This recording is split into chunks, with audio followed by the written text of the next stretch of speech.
दादा दीदी आपण सपाय मन के मोचो बाटले जोहार राम राम। मां दंतेश्वरी की पावन धरा को मेरा प्रणाम। आप विराजिए दोनों साथी।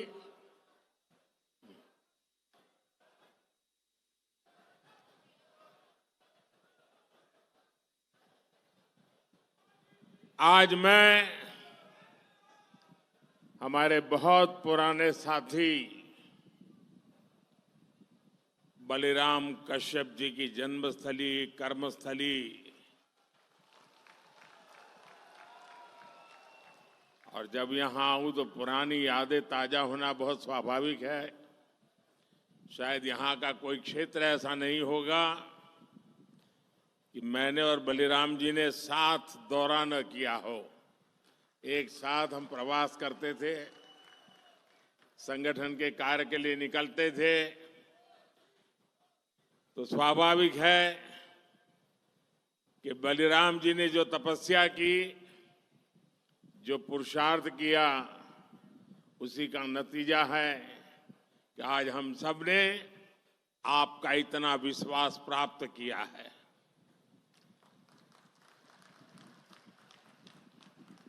प्यारे भाइयों बहनों, देश के लिए, आदिवासी कल्याण के लिए बलिराम जी हर पल जागरूक रहते थे। जितना हो सके करने का प्रयास करते थे। और बस्तर ने, छत्तीसगढ़ ने मुझे और भाजपा के हमारे हर साथी को अपने आशीर्वाद देने में कोई कमी नहीं रखी है। और आज भी यहां दूर दूर से इतनी विशाल संख्या में आप हमें आशीर्वाद देने आए हैं। मैं उधर रेलिंग के बाहर भी बहुत बड़ी तादाद में चारों तरफ लोगों को देख रहा हूं।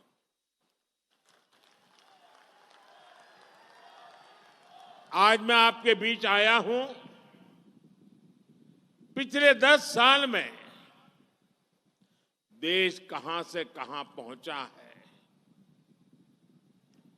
देश ने कितनी प्रगति की है, और उसमें आप सबका जो साथ मिला है, मैं आप सबका आभार व्यक्त करने भी आया हूं। आप लोगों ने यहां सिर्फ भाजपा सरकार ही नहीं बनाई, बल्कि विकसित भारत की आधारशिला भी मजबूत की है। छत्तीसगढ़ वासियों ने, बस्तर के मेरे भाई बहनों ने मोदी की गारंटी पर मोहर लगाई है। और आज उसी विश्वास से पूरा देश कह रहा है, फिर एक बार, फिर एक बार, फिर एक बार। साथियों, अनेक दशकों बाद देश ने भाजपा की स्थिर और मजबूत सरकार देखी है। हमारी सरकार की सबसे बड़ी प्राथमिकता रही गरीब का कल्याण। आजादी के बाद दशकों तक गरीब की जरूरतों को कांग्रेस की सरकारों ने नजरअंदाज किया। कांग्रेस ने कभी गरीब की चिंता नहीं की, उनकी परेशानियों को समझे तक नहीं। कांग्रेस के सबसे बड़ी परिवार के अमीरों को कभी महंगाई का मतलब समझ ही नहीं आया। आपने 2014 में गरीब के इस बेटे को देश की सेवा का अवसर दिया। कच्ची छत के नीचे रहने की तकलीफ क्या होती है, ये मुझे पता है।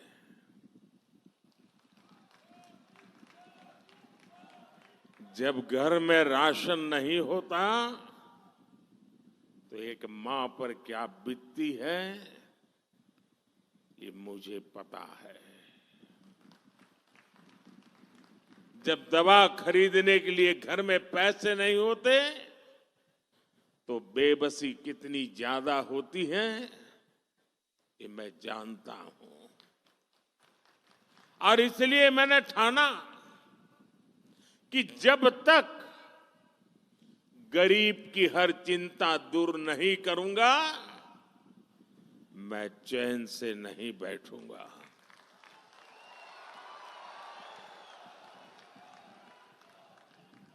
हमारी सरकार ने गरीब के लिए एक एक करके ऐसी योजनाएं बनाई, गरीब को उसका हक दिया। आज सरकार के इन प्रयासों का ही नतीजा है कि देश में 25 करोड़ से ज्यादा लोग गरीबी से बाहर निकले हैं। साथियों, गरीबों के लिए भाजपा ने कैसे काम किया, इसका बहुत बड़ा गवाह हमारा ये बस्तर है। बस्तर के बारे में तो कहा जाता है, मावा बस्तर सोबले बस्तर।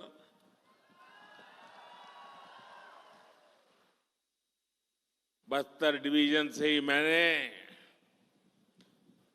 आयुष्मान आरोग्य मंदिर के निर्माण की शुरुआत की थी।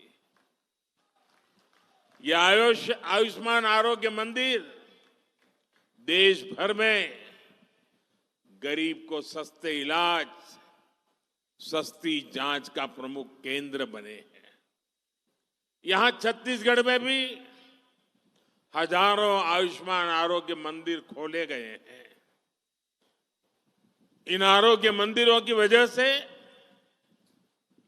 गरीबों को इलाज की बहुत बड़ी सुविधा मिली है, उनकी चिंता कम हुई है।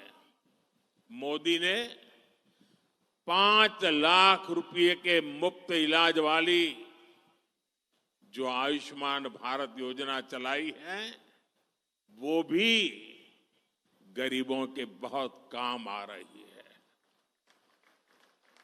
हम अपने यहां जानते हैं, चाहे वो आदिवासी बस्ती हो या शहर हो, घर में मां कभी बीमार हो जाती है ना, तो घर में किसी को पता नहीं चलने देती कि वो बीमार है। कितनी पीड़ा हो, मां सहती रहती है। उसके मन में एक ही बात होती है, चलिए धीरे धीरे ठीक हो जाएगा। अगर परिवार में बच्चों को पता चलेगा कि मां को बीमारी है, मां को तकलीफ है, तो वो अस्पताल ले जाएंगे, बहुत खर्चा हो जाएगा, संतानों के सर पे कर्ज लग जाएगा। और इसलिए मां सोचती थी, अब कितने दिन लंबे जीना है, चलिए मुसीबत भोग लेंगे, लेकिन बच्चों पर बोझ नहीं बनने दूंगी। ये हमारी हर माता सोचती थी, सहती थी। तब आपके इस बेटे ने सोचा कि अगर तुम्हारा बेटा वहां बैठा है तो फिर आपकी बीमारी की चिंता ये तुम्हारा बेटा करेगा।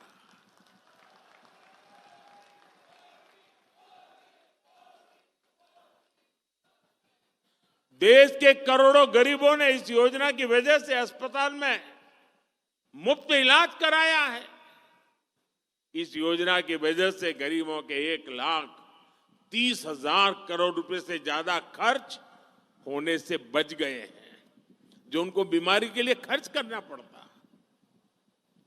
मोदी ने जो 11,000 से ज्यादा जन औषधि केंद्र खोले हैं, उन पर 80% छूट के साथ दवा दी जाती है। 80% डिस्काउंट। इससे भी गरीबों के 30,000 करोड़ रुपए दवाई खरीदने में जो खर्च होता था ना, उसमें बचत हो गई है।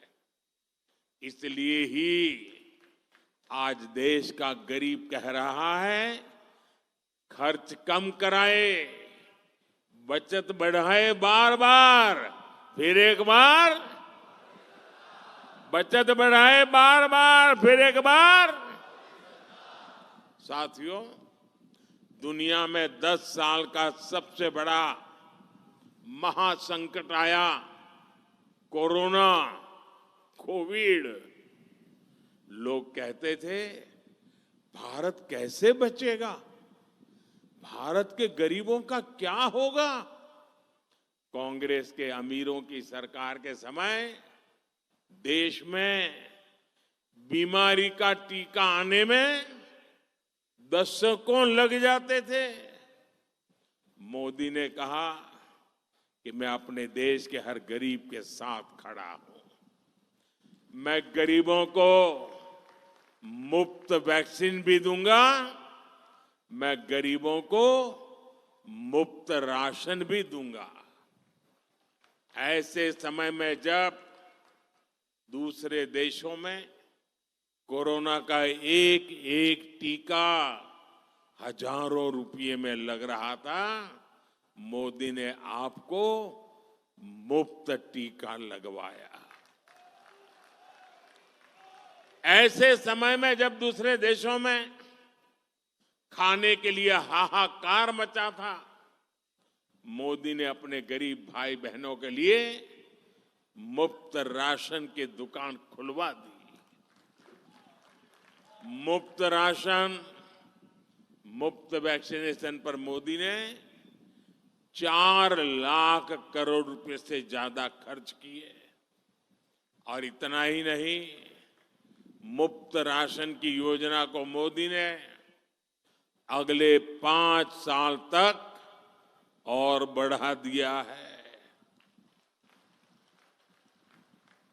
आने वाले 5 साल भी मोदी ये मुफ्त राशन की सेवा करता रहेगा। और इसके कारण गरीब का ये पैसा बच रहा है। और जब पैसा बचता है तो जिंदगी के कई सारे सपने पूरे करने को काम आता है। और इसलिए आज हर कोई कह रहा है कि मोदी के कारण, उनकी योजनाओं ने खर्च कम कराए, बचत बढ़ाए बार बार, फिर एक बार।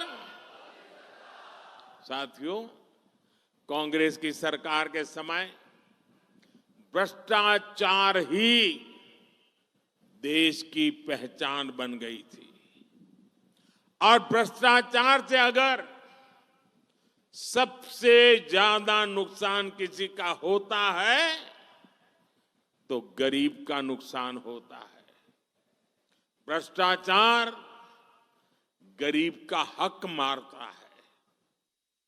2014 से पहले लाखों करोड़ रुपए के घोटाले होते थे। कांग्रेस की सरकार में दिल्ली से 1 रुपया निकलता था और सिर्फ 15 पैसा गांव तक पहुंचता था। और ये मैं नहीं कह रहा हूं, कांग्रेस के ही प्रधानमंत्री ने कहा था कि दिल्ली से हम 1 रुपया भेजते हैं, 15 पैसा ही पहुंचता है। अरे भाई बताओ ना, वो कौन पंजा था जो 85 पैसे मार लेता था।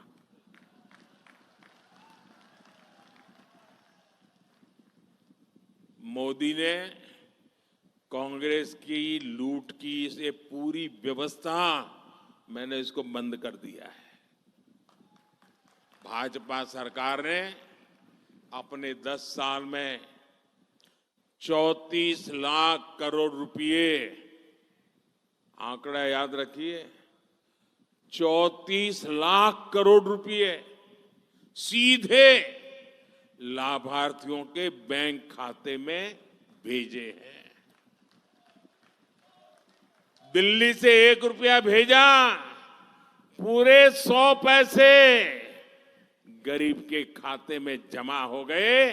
रुपया 1 भेजो 15 पहुंचे, 85 पैसा गायब हो जाए, वो जादू का खेल बंद हो गया। और जब डायरेक्ट पैसा जाता है तो एक भी पैसा कांग्रेस लूट नहीं पाई। अगर देश में कांग्रेस की सरकार होती तो ये कांग्रेस गरीबों के, ये जो 34 लाख करोड़ है ना, और राजीव गांधी वाला अगर मैं हिसाब लगाऊं तो 28 लाख करोड़ रुपए लूट लेते। 34 लाख करोड़ में से 28 लाख करोड़ गायब हो जाते। आजादी के बाद से कांग्रेस समझती थी कि उसे देश को लूटने का लाइसेंस मिला हुआ है। 2014 में सरकार में आने के बाद मोदी ने कांग्रेस की लूट का लाइसेंस ही कैंसिल कर दिया है। और मोदी ये लाइसेंस इसलिए कैंसिल कर पाया क्योंकि आपने मोदी को लाइसेंस दिया था।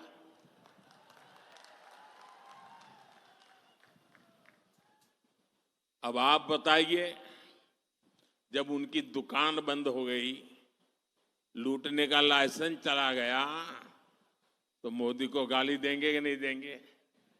देंगे कि नहीं देंगे? तो मेरी रक्षा कौन करेगा? मेरी रक्षा कौन करेगा? मेरी रक्षा कौन करेगा? ये मेरे कोटि कोटि देशवासी ही, मेरी माताएं बहनें आज मोदी का रक्षा कवच बन गई है। साथियों, मोदी ने जब घोटालेबाजों का रास्ता रोका, जब बिचौलियों की कमाई बंद की, तब से इनका पारा 7वां आसमान पर पहुंच गया है। ये मोदी के साथ बढ़ के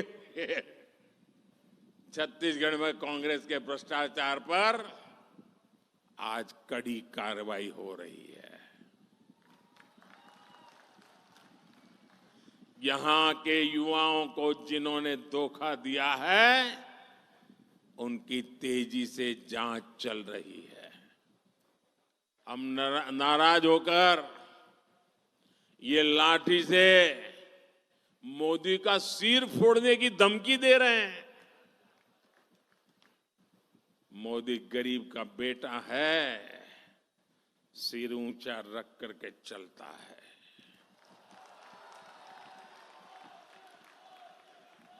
मोदी इनकी धमकियों से डरने वाला नहीं है। आप मुझे बताइए, गरीबों को जिन्होंने लूटा, गरीबों को जिन्होंने लूटा, उन्हें सजा मिलनी चाहिए कि नहीं मिलनी चाहिए? सब लोग बताइए, सजा मिलनी चाहिए? सजा मिलनी चाहिए? साथियों, कोई घर में घुस आए और लूटपाट करने लगे तो परिवार का हर सदस्य उससे भीड़ जाता है। मोदी के लिए तो मेरा भारत, मेरा परिवार है।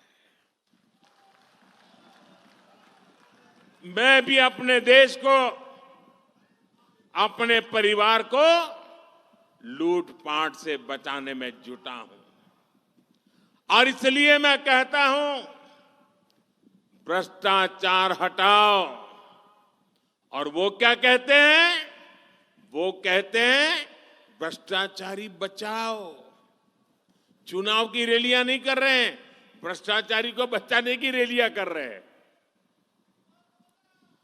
लेकिन ये सारे लोग कान खोल के सुन ले, ये मोदी को कितनी भी धमकियां दे दें, भ्रष्टाचारियों को जेल जाना ही पड़ेगा। ये मोदी की गारंटी है।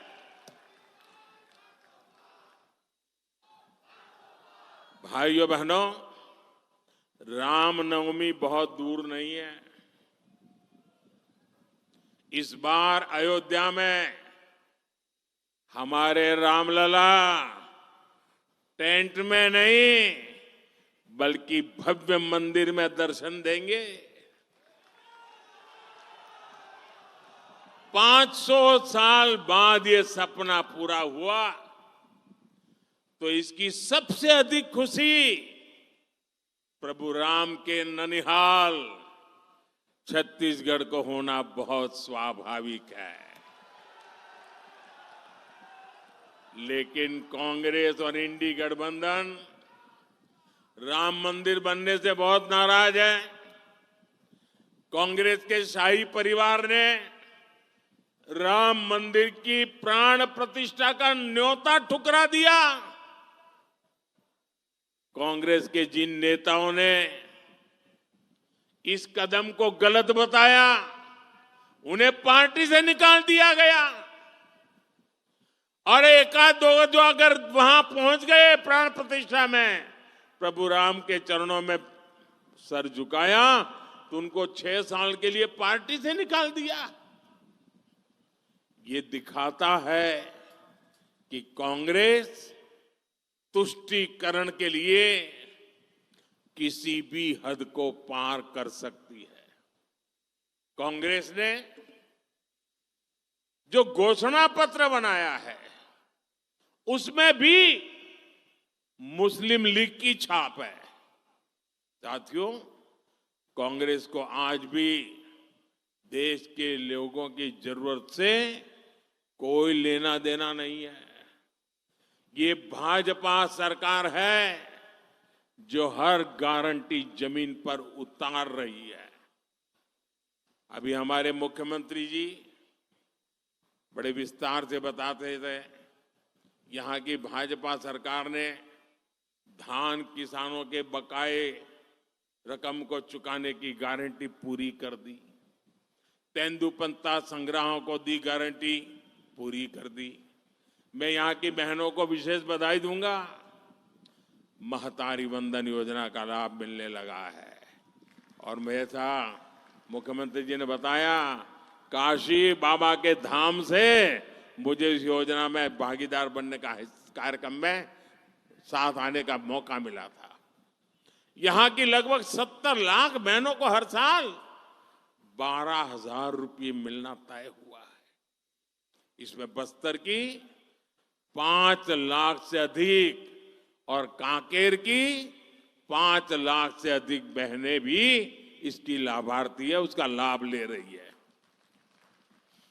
अब यहां गरीब परिवारों, आदिवासी, दलित, पिछड़े परिवारों के पक्के घर तेजी से बनने शुरू होंगे। और सरकार बनने के दूसरे ही दिन गरीबों को पक्का घर देने का निर्णय कर लिया गया। और मैं आपको भी कहता हूं, इस चुनाव के अंदर जब आप बूथ में जाएंगे ना, लोगों को मिलेंगे, तो कुछ लोग मिलेंगे जिनको योजना का लाभ पहुंच गया है, कुछ लोग मिलेंगे जिनको नहीं पहुंचा है। उनको मेरी तरफ से गारंटी दे देना, आपकी गारंटी होगी ना, ये मोदी पूरी करेगा। आप उनको गारंटी दे देना कि आने वाले 5 साल में जो रह गए हैं ना, उनको भी मोदी सारी योजना पहुंचा देगा। और खुशी की बात है, हम जो आवास बना रहे हैं ना, उसमें जो मालिकाना हक का नाम है वो अधिकतर हमारी माताओं बहनों के नाम पर है। यही नहीं, हर परिवार तक नल से जल पहुंचाने के लिए भी तेजी से काम होगा। मोदी ने अब देश की 3 करोड़ बहनों को लखपति दीदी बनाने की गारंटी दी है। क्या कभी सोचा है आपने? ऐसे कार्यक्रम की औरों को तो कल्पना नहीं हो सकती है। मोदी में हिम्मत है कि 3 करोड़ महिलाओं को लखपति दीदी बनाने का फैसला लिया है मैंने। इसमें यहां वन धन केंद्रों से जुड़ी हजारों लाखों आदिवासी बहनें भी शामिल है। भाइयों और बहनों, जनजातीय समाज हमेशा भाजपा की प्राथमिकता रही है। जिस आदिवासी समाज का हमेशा कांग्रेस ने तिरस्कार किया, उसी आदिवासी समाज की बेटी आज देश की राष्ट्रपति है। भाजपा ने ही छत्तीसगढ़ को पहला आदिवासी मुख्यमंत्री दिया है। भाजपा ने ही आदिवासियों के लिए अलग मंत्रालय, अलग बजट बनाया है। बीते 10 वर्षों में आदिवासी कल्याण का बजट 5 गुना बढ़ाया गया है। जब कांग्रेस सरकार थी तो पूरे देश में 125 से भी कम एकलव्य आवासीय विद्यालय थे। आज सिर्फ छत्तीसगढ़ में ही 70 से अधिक एकलव्य विद्यालय है। कांग्रेस की सरकार के दौरान सिर्फ 8-10 वन उपजों पर ही एमएसपी मिलती थी। आज ये संख्या 100 के पास पहुंच रही है। साथियों, आपका सपना और ये मोदी की गारंटी है, आपका सपना ही मोदी का संकल्प है। और इसे पूरा करने के लिए हर पल देश के नाम, हर पल आपके नाम 24/7 फॉर 2047। साथियों, जिसको किसी ने नहीं पूछा, उनको मोदी ने पूजा है। इसलिए जनजातियों में भी सबसे पिछड़ी जनजातियों के विकास के लिए पहली बार कोई योजना बनी है। 24,000 करोड़ रुपए की पीएम जनमन योजना से छत्तीसगढ़ की अनेक जनजातियों का जीवन आसान होने वाला है। हर आदिवासी परिवार का जीवन बेहतर बनाना, ये मोदी की गारंटी है। भाइयों और बहनों, मोदी आराम करने के लिए नहीं, काम करने के लिए पैदा हुआ है। मेरा लक्ष्य देश को विकसित बनाना है। मेरा लक्ष्य हर परिवार को समृद्ध बनाना है। और इसलिए छत्तीसगढ़ के मेरे प्यारे भाइयों बहनों, बस्तर और कांकेर के यहां आए हुए मेरे प्यारे भाइयों बहनों, कमल छाप पर पड़ने वाला आपका हर वोट मोदी की ताकत बढ़ाएगा। और इसलिए बस्तर में 19 अप्रैल को आप मेरे साथी महेश कश्यप जी को आशीर्वाद दीजिए। कांकेर में 26 अप्रैल को आप हमारे साथी भोजराज जी को ज्यादा से ज्यादा मतों से विजयी बनाए। आपसे एक और बात करना चाहता हूं। मेरा एक और काम करना है और मुझे पक्का विश्वास है आप करोगे। मैंने जब संगठन का काम किया था, इस सारे इलाके में मैं बहुत भ्रमण कर चुका हूं, आगे हर कोने को जानता हूं। अब मैं जा नहीं पाता हूं सब जगह पे, समय का अभाव रहता है। फिर भी छत्तीसगढ़ के प्रति मेरा प्यार इतना रहा है कि पहले जितने प्रधानमंत्री आए उससे ज्यादा बार मैं आपके बीच आया हूं। लेकिन अब जब जा नहीं पा रहा हूं तो मेरा काम आपको करना पड़ेगा। करोगे? मेरा एक काम करोगे? घर घर जाना और कहना कि मोदी जी ने जोहार भेजा है। राम राम कहा है, ये कह दोगे? कल गुड़ी पड़वा है। देश के कई हिस्सों में चैत्र सुद एकम नववर्ष मनाया जाता है।